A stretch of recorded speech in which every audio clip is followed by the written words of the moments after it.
Hi hello welcome to Shanthar's kitchen. இன்றைக்கி ஒரு கொத்து பரோட்டா எப்படி பண்ணுறதுன்னு பார்க்கலாம் வாங்க. இது வந்து ஃப்ரோசன் பரோட்டா தான். ஒரு 3 போட்டு எடுத்துக்கிறேன். நான் கடாய் வச்சுருக்கேன். ஆயில் சேர்த்துக்கலாம்.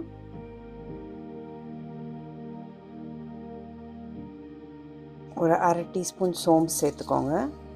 அது கொஞ்சம் செவந்தவுடனே இந்த ஆனியனையும் ஆட் பண்ணிக்கலாம். கருவேப்பிலை ஆட் பண்ணிக்கலாம். ஒரு 3 பச்சை மிளகா கொஞ்சம் செவக்கட்டும். லைட்டாக ரொம்ப வதங்கணும்னு அவசியம் இல்லை. இந்த பரோட்டாவை பிச்சு எடுத்துக்கலாம்.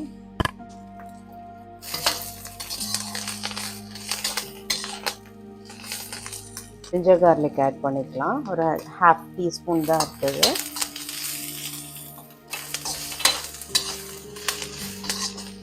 இந்த தக்காளியை சேர்த்துக்கலாம். இது ஒரு அரை தக்காளி.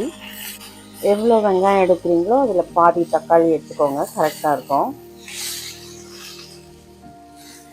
சால்ட் ஆட் பண்ணிக்கோங்க இந்த ஸ்டேஜில். இதில் ஒரு 2 எக் போட போகிறோம், அதுக்கும் சேர்த்து சால்ட் ஆட் பண்ணிக்கோங்க. இந்த ஸ்டேஜில் ஸ்பைஸியாக வேணும்னு நினச்சிங்கன்னா ஒரு ½ டீஸ்பூன் மிளகாத்தூள் சேர்த்துக்கோங்க. இதில் இப்போ இந்த 2 எக்கு உடச்சிக்கலாம் நம்ம.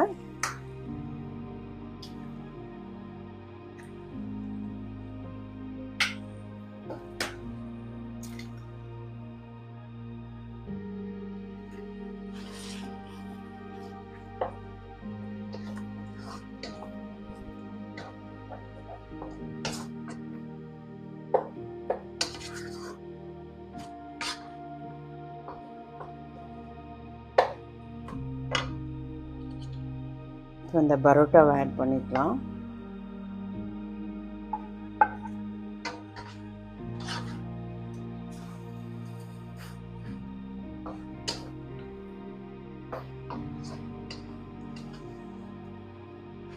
இப்போ கொஞ்சம் இந்த குழம்பு எடுத்து வச்சுருக்கேன், மட்டன் குழம்பு. நீங்கள் சால்னாவும் ஆட் பண்ணலாம், குருமா இருந்தால் கூட ஆட் பண்ணலாம். ரொம்ப வெட்டாக இருக்காத மாதிரி பார்த்து சேர்த்துக்கோங்க.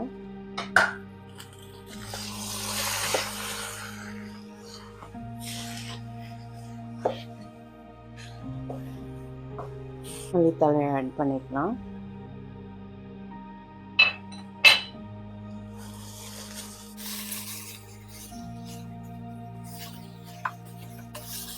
ஆயிடுச்சு, நிறுத்திடலாம்.